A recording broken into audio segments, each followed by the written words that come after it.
how to master design and never get stuck when designing, right? Hi guys, my name is Sunday Belsin and I'm here again. And listen, if you ever stared at your screen for hours, right, wondering why your creativity suddenly packed its bags and left you, this video is for you. Some people will call it creative block. Me, I said your creativity packed its bags and left you. So that's how I describe it, right? So this video is for you, and I promise you, after watching this video, you will never get creative block. In fact, you will forget what it means to get creative block, right? Do you like my cap, right? If you like, you say something in the comment section. Today, I'm breaking it down how to truly master design and never get stuck again in your life.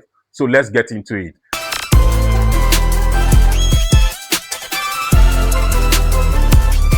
The first thing you need to do is start with a clear intent. That's number one thing you need to do. You need to know the why behind the design. Before you open Canva, before you open CorelDRAW, before you open Photoshop, Illustrator, or any tools at all, you need to take a pause and ask yourself, what exactly am I designing?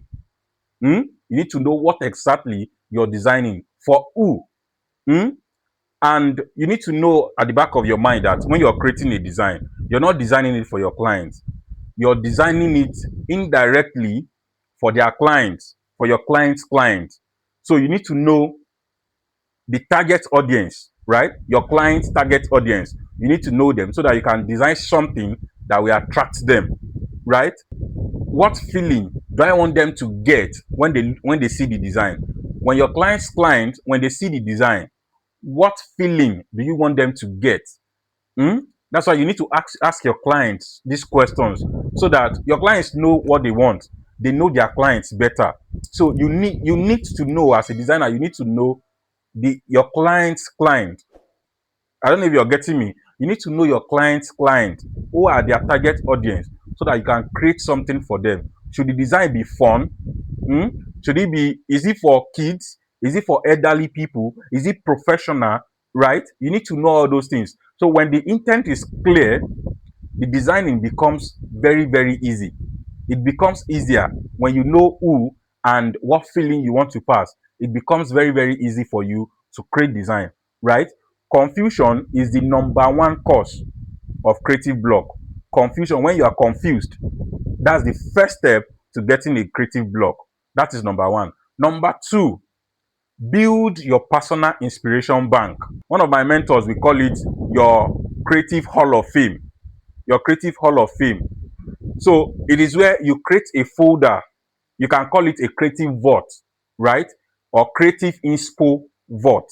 In there, you will have screenshots, you will have brand identities, you will have layouts, you will have typography that you love, you will have color palettes, everything that you like, everything in design that you admire, you put it inside that folder, right? It is the folder that you always go to feed your mind.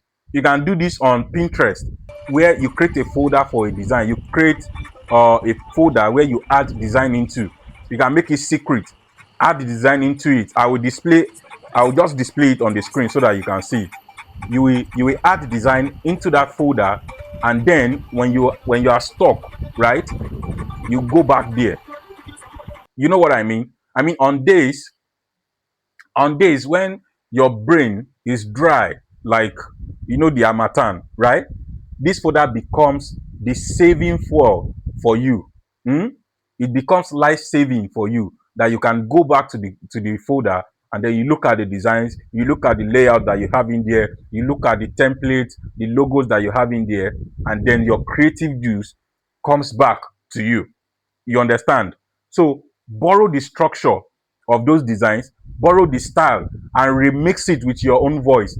And then by the time you do all of that, you see that your creativity, becomes active again.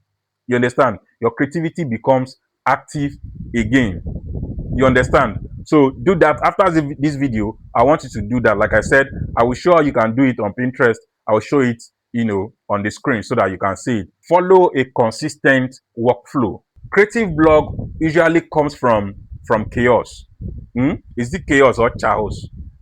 It's chaos, right? Design is easier when you have a predictable system for yourself. What I mean by that is when you have a system, like before I get to design, I need first of all need to understand the brief. When you understand the brief, the next thing you do is research. When you start researching, then the next thing is creating a mood board. A mood board is a compilation of inspiration, like designs, like elements that you think are in line with the project you're working on. Let's say, for example, you're working on a fashion brand or project. Your mood board will have colors that are related to fashion. It will have elements that are related to fashion. It will have images, a lot of things that you can get inspiration from. That is your mood board, right? And then after mood board, you either sketch. Some people, they like to sketch, especially for brand identity designers. You have to sketch before you now take it to your software to design, right? You have to sketch. If it is flyer, you need to create a layout for it, right? Then you now design. When you design, you don't just design and send, you refine it. Hmm? There is a part for design. When you design, when you finish designing, then there's a part for refining, where you adjust the color, you adjust the image, you refine it to make it more attractive, right? You see what I do from where I started from understanding the brief to research to mood board to sketch and layout to designing and then to refining. So if you don't have these systems in place, you will have creative block.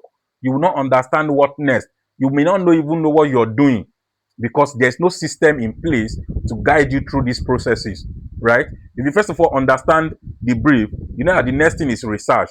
When you research, your mind is following that system. Then you create mood board, then you start to sketch, or you create a layout, then you design, and then you refine. You understand? So when you follow a process, your brain knows exactly what to do. Hmm? Your brain knows exactly what to do next. So no more wandering, no more confusion, because the system is already in place, right? And number four is study great designers religiously. There is someone always ahead of you. There is someone that has done it before. Brand identity design, flyer design, there is always someone who has done it before. Study their works religiously. They're like your mentors. Study what they are putting out. Mastery comes from exposure. And I always tell you guys that exposure is very, very powerful. A healthy exposure is very, very powerful. Follow top designers, reverse engineer their work, right? Ask yourself, why does this layout work? Why this color? Why did they use this font pairing? Study all of these things, and then you will be just ahead of regular designers.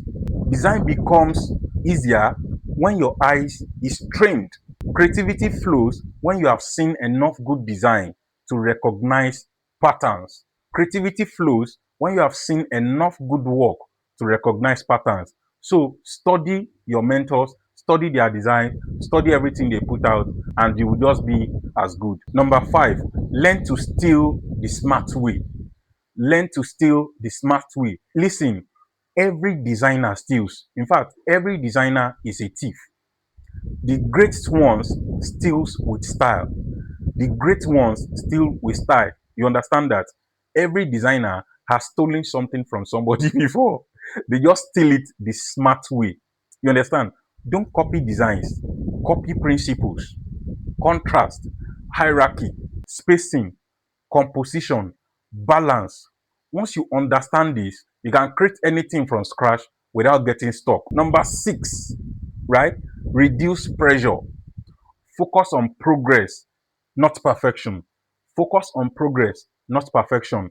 Overthinking kills creativity. When you begin to overthink something, it kills your creativity, right?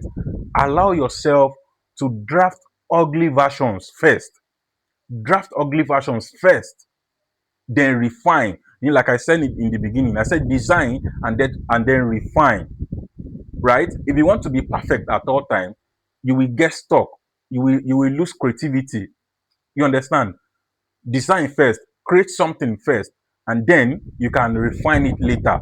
Creativity flows in stages. Just like I've shared in the beginning, not in perfect strike. You don't get perfection immediately you get to your system. You have to create, you have to refine, you have to do it and do it again before you get something that you can present to your client, right? That is number 6. And number 7 is always be learning. Always learn. Una no one dey learn. Learn new trends, new tools, new techniques, right? The more you know, the faster your ideas come, right? When you stop learning, you start getting stuck. And it's just as simple as that. When you stop to learn, your creativity starts to dry off. So you need to learn every day new tools, new styles, new techniques, new layouts. Just learn. There are different types of designs, right? Learn all of them. Learn all of them, right? Learn every day. Is a continuous process. You can't just learn at once. You learn every day, right? So that is how to master design and avoid getting stuck. It's not magic, just intentional habits, right? Something that you do every day, something that you get used to, something that is part of you, right? So if you found this video helpful, please like the video, drop your comment in the comment section, and don't forget to subscribe because more creative gems are coming your way, right? My light just went off. So I'll see you guys in the next video, right? Bye bye.